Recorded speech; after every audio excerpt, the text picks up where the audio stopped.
Welcome into the Cowboys Report, made possible today by Manscaped. It is smooth sack summer, and if you want to up your success life off the court, if you know what I mean by that, get 20% off and free shipping when you use promo code Cowboys over at manscaped.com. Tell you more about them later on in today's show. We'll break down some rumors, some news, but first, the June sub-battle update. We have caught the Giants, F. Marshy. We are significantly ahead of the Commanders here, but we are still trailing the Eagles. And again, we're a bigger channel. We're at a bit of a disadvantage from that perspective because so many of you guys have already subbed. But we can still beat the Eagles this month. Let's take care of that. Hit that sub button for me right now. We begin today's show, the actual show, with the latest on Dalvin Cook. Tom Pelissero gave an update on Dalvin Cook that didn't include Dallas, I would assume, based on what was said. There is some leeway to interpret it as if you really want Dalvin Cook, you can find a way to shoehorn it in, but I'm not sure it's really where we're at. He said Dalvin Cook has multiple offers, and about a half dozen, a.k.a. 6 teams, are interested so far, but Dalvin Cook waiting because he wants a better contract, which I can't say I'm surprised at that point. Now, Pelissero mentioned 4 teams in particular, and specifically ruled out one team in his interview with Rich Eisen. He had the Denver Broncos, New York Jets, Patriots, and Dolphins, who have been significantly linked. They've allegedly made an offer, according to some Miami beat writers there. The Buffalo Bills, meanwhile, were the one team that was ruled out from Pelissero, saying his brother James Cook's there, and that doesn't make sense to them, which does fly in the face of what the odds makers think right now. Miami is minus 300. They are the heavy betting favorite. I think that makes sense, although newest report is that Miami does not have the largest offer out at this stage to Dalvin Cook.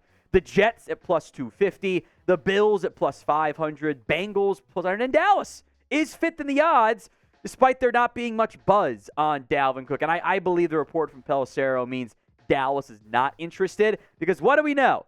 If you are linked to Dallas, things will do better for your free agency market. Wasn't even linked there. Makes me think that's not the case. I am curious, by the way, what Dalvin Cook is aiming for. Because if I had to pick one player between Dalvin Cook and James Conner, wouldn't I be taking Dalvin Cook at minimum? I would say he wants at least $7 million per year. At least that's my guess. That's not sourced information. I could see him asking for a little bit more, even if it is June, almost July now. In the NFL calendar, I would anticipate Dalvin wants at minimum that $7 million price tag, because I think he's better than James Cook. But would you sign him at that figure? Let's say it's a 1-year, fully guaranteed $7 million deal. Would you sign Dalvin Cook at that cost? Y for yes, N for no. It's going to be today's pinned comment, so if that ad plays here on YouTube, take advantage. Head down there and go vote. It's pretty clear to me that Dalvin Cook wants a bag, or at least a big enough bag that he can get in June/July. And I do not blame him at all. This is the unfortunate reality of life as a running back in the modern-day NFL. You are not a high-value priority for teams. You do not often see the end of your contracts. You don't get, in many cases, a third contract with your same team. There's actually very few backs who have done that in the past decade in the NFL. Maybe Derrick Henry can be an outlier of late from that perspective, and not counting Aaron Jones' restructure in that category. But even at the $7 million price tag, I'm not going to give that to him. I don't think that makes enough sense for where the Cowboys are currently at, with what they would be asking out of Dalvin Cook, and with where Dalvin Cook is currently at in his NFL career. The 4.4 yards per carry looks fine, but the signs of regression are there. He's had fewer yards, on average, I should say, from 5.1 to 4.7 to 4.4. The over-expectation number with his offensive line, not being that bad in Minnesota, by the way, has really dropped each year. That is a significant red flag, and I want to see what these young guys can do. You've heard that refrain from me before. I'm not going to change it anytime soon. I want to see what Deuce Vaughn, what Ronald Jones, what Malik Davis, Rico Dowdle, I want to see Hunter Lipke, the UDFA from North Dakota State, can do as a member of this Cowboys team. And if those guys are bad in camp and it's like, wow, we just don't have anybody, then you can revisit any number of veteran backs, including but not limited to Dalvin Cook. But for now, I simply don't have that much interest there. When you're playing in the summer sun this year, folks, make sure you're scaped from pubes to bum. Smooth Sack Summer is here, and Manscaped's making sure you are prepared with the Performance Package 4.0. They have everything you need to prepare for that summer bod. I'm going to the lake this weekend, and I'm at least going to be looking smooth and scaped where I need to be. You can get 20% off and free shipping when you use promo code COWBOYS over at manscaped.com. The Performance Package 4.0, the Lawnmower 4.0, the nose hair trimmer, the Weed Whackers 2.0, which, helps maybe better for your dad even. Ball toner, ball conditioner, the most comfortable boxers known to mankind. Get 20% off and free shipping at manscaped.com. Use promo code COWBOYS. Links in the comment section and the description of today's show. We appreciate Manscaped sponsoring us here at the Cowboys Report. It is Smooth Sack Summer, so get on board or get left behind.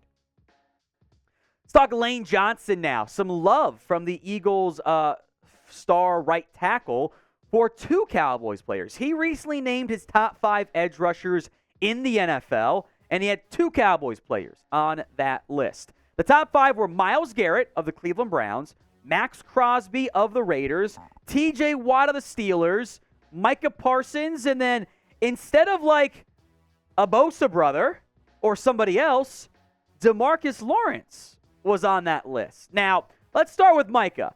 I don't think there are very many people across the NFL, coaches, players, or even fans that would say, yes, Micah has no business being on that list. It's what he has done over his first 2 seasons is pretty damned impressive. Unbelievable pressure rates. Like they dipped a little bit, and they were still among the NFL's best this past year. 13-plus sacks, TFLs, pressures, tackles. He does it all, and he's only entering year 3. We probably haven't seen the best so far out of Micah Parsons. So with that in mind, where would you rank Micah Parsons among pass rushers in the NFL? Go vote for me in the comment section. Is he 1? Is he 2, 3, somewhere else? Go vote for me right now. Now, Tank being on there is a little bit of a surprise. It's a very clear sign of respect from Lane Johnson, and although the numbers do not back up Demarcus Lawrence being a top 5 pass rusher, his overall football intelligence, the fantastic job he does as a run defender, does matter a lot, and I think he's a very tough stop for opposing offensive tackles because Tank's got an array of pass rush moves, and I think that the difference in the production versus like the way other NFL players and coaches feel about him, there is a gap there, even if the last 4 years of sack production has not been very good, and there's been reasons for that. I thought he actually played pretty well last year despite battling through a foot injury, and the injuries, by the way, are probably your biggest concern there.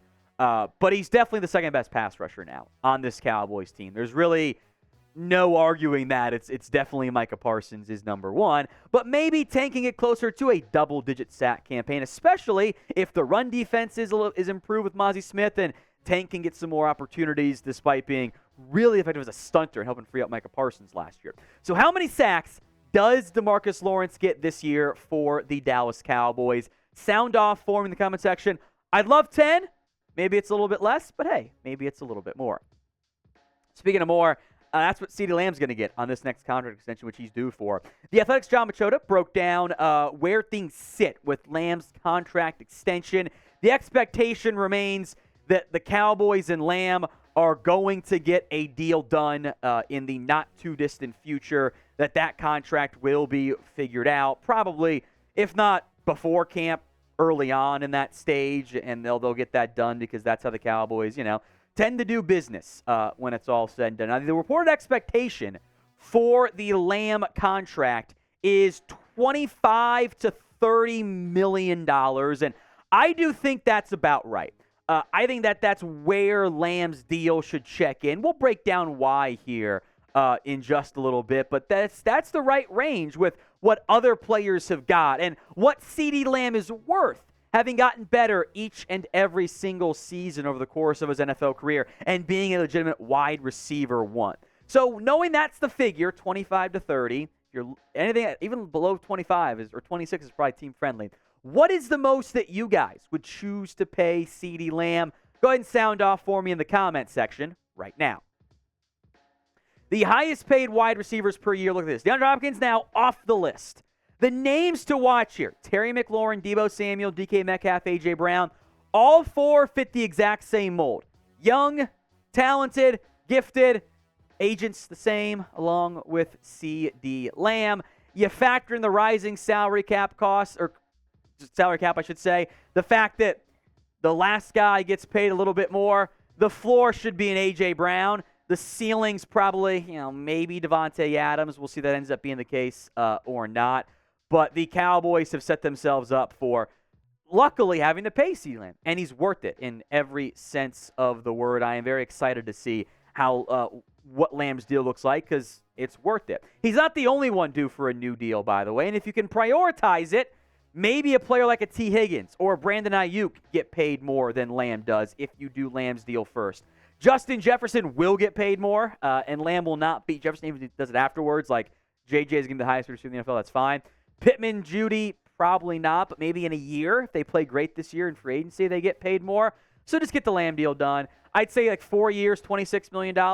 If that's all it takes, let's ride. CeeDee Lamb should be a $100 million man because he's worth it. He's been that good, and he will continue to be that good for the Dallas Cowboys.